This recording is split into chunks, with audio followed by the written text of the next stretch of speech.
শহীদ রাষ্ট্রপতি জিয়াউর রহমান রহমান রাহিম, যিনি ম্যাডামের উপরন্ত বিশ্ববিদ্যালয় নির্বাচন যুবদলের সভাপতি ছিলেন, যার সাথে আমি নিজের আলোচনা সহসালাম। সেই যিনি যুবদলের নেতা করেছিলেন শহীদ মেহদি জিয়াউর রহমান এবং মন্ত্রী, তিনি ম্যাডামের তারিখে আশ্বস্ত ছিলেন আন্দোলন এবং যুবদলের ত্যাগ সভাপতি ছিলেন আন্দোলন একসাথে। সেই সেখান থেকে শুরু করে নেতা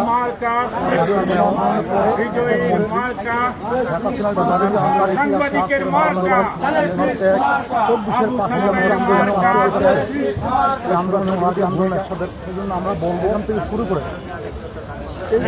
আন্দোলনের পরে এক করে বাংলাদেশ জাতীয়তাবাদের বিরুদ্ধে যে আন্দোলন, দলের চেয়ারম্যান 12 তারিখের তারেক রহমান সাহেব 5 জানুয়ারি 5 আগস্টে আমরা আশাবাদী আন্দোলনে ওনাদের ভূমিকা নেয়। সেই জন্য আমরা বলবো ভোটে বিজয় হবেন।